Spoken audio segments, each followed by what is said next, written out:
Love English podcast. Hello, everyone, and a very warm welcome back to Love English podcast.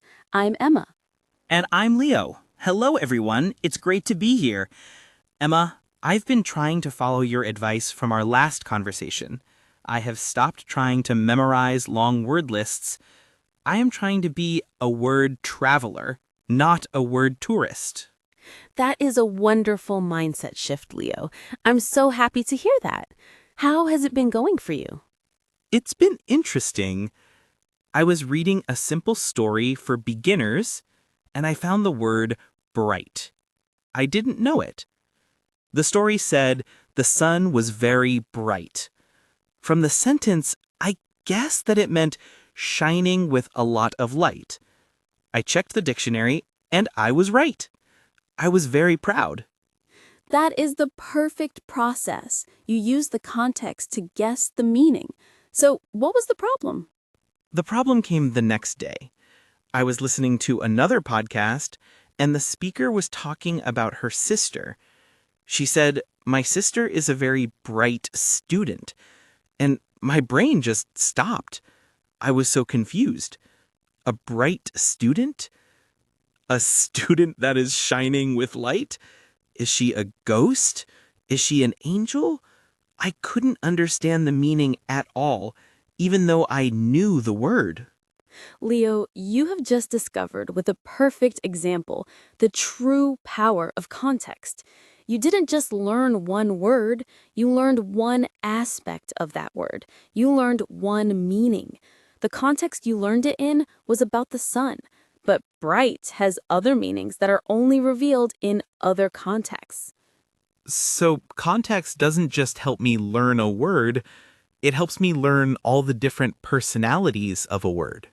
Exactly. And today, I want to do a deep dive into this idea. I want to talk about why context is the single most important thing in all of vocabulary learning. To help us understand it, I want to use a new analogy. I want you to think of learning vocabulary like building a jigsaw puzzle. A jigsaw puzzle. Okay, I like that. What is a single piece of a jigsaw puzzle? Imagine I give you one piece.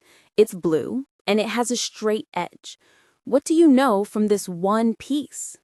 Almost nothing. It's just a blue shape. It has no meaning. Exactly. A single word that you learned from a list or a flashcard is that single blue puzzle piece. It is an object with no meaning and no connections. Now, what happens if I give you the box that the puzzle came in? What is on the front of the box? The picture, the full picture of what the puzzle will be. Maybe it's a picture of a beautiful beach with a blue sky and white clouds. Right. That picture on the box is the context. Now, when you look at that single blue piece again, but you also have the picture on the box, what do you know? Now I know a lot more. I know that the blue piece is probably a part of the sky or maybe a part of the ocean. The straight edge means it's probably on the side of the puzzle. See? The puzzle piece itself has not changed, but now it has meaning because you have the context.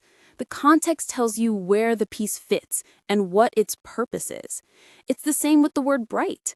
In the context of the sun, the puzzle piece fits in the light section of the picture.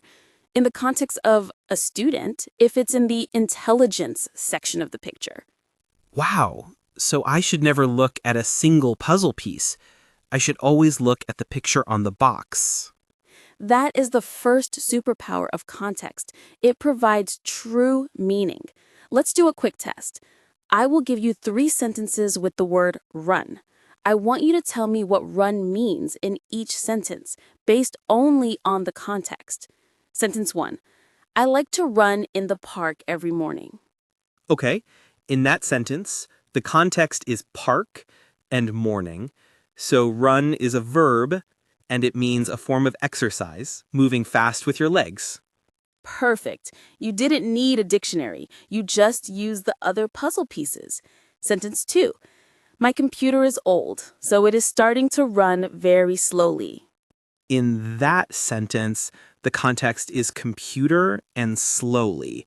So run means to operate or to function. Brilliant. You see how different that is? Last one. Sentence 3.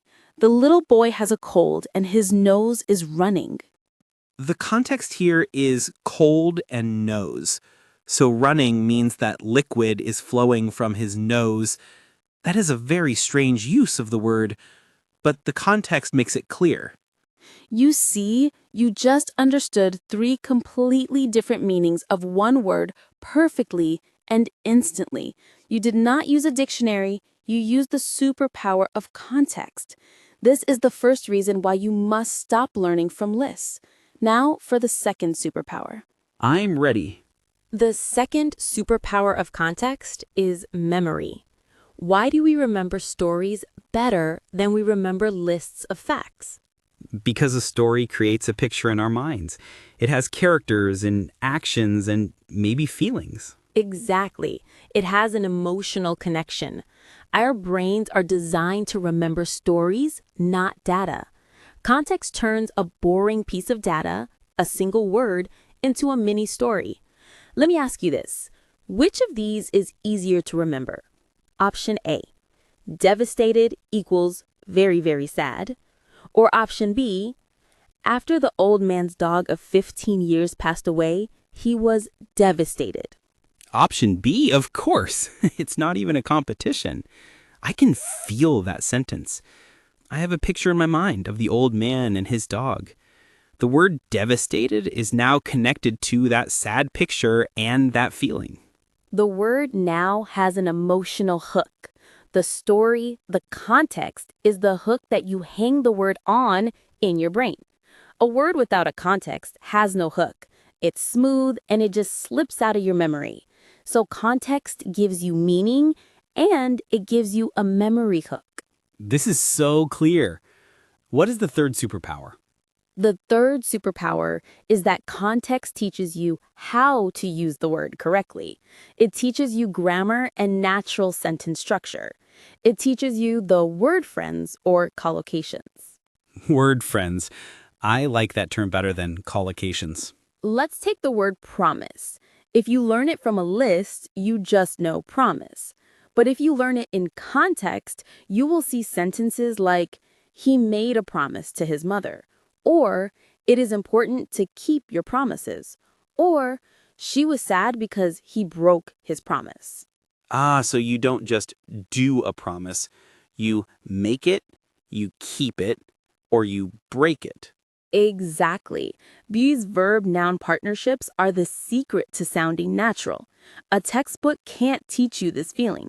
But when you read and listen to hundreds of stories, you start to absorb these patterns naturally.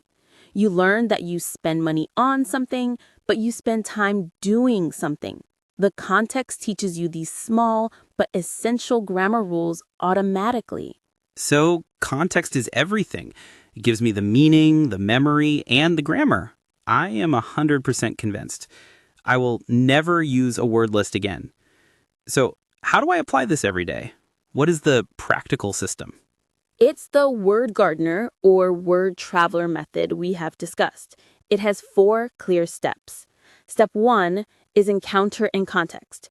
You must get your new words from a rich environment, like a story, a conversation, or a podcast, like this one. Step 2 is capture the context. This is the most important practical step. You must stop writing single words in your notebook. Your notebook must become a context journal. You must write down the entire sentence in which you found the word.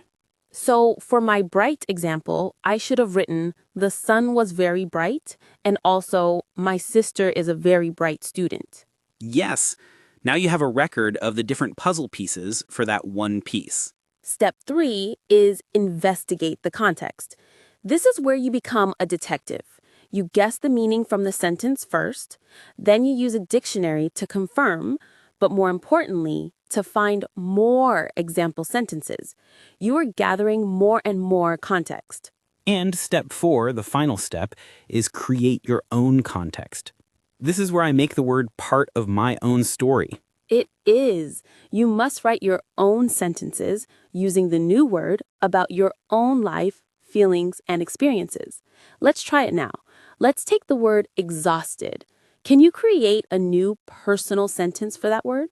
Okay, I can say, after I cleaned my entire apartment on Saturday, I felt completely exhausted. That is a perfect sentence. It is true for you, it is personal, it is your own context. Now, that word is not just a piece of data.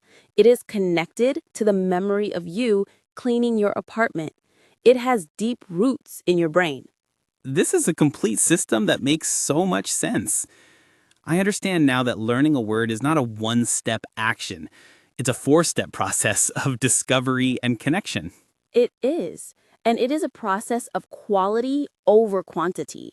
Being a word gardener is slower than being a word collector. But the garden you grow is real, it is alive, and it will stay with you forever. I am going to start my context journal today. I feel like I finally have the right tool to build a vocabulary that I can actually use. That is the goal, Leo. And to all our listeners, we invite you to do the same. Stop collecting puzzle pieces. Start looking at the beautiful picture on the box. Every time you meet a new word, ask yourself, what is its story? What is its context? That is the true secret to learning vocabulary that sticks. Thanks for listening to Love English Podcast. Remember, every minute you spend learning English is an investment in your future. Keep learning and see you in the next episode.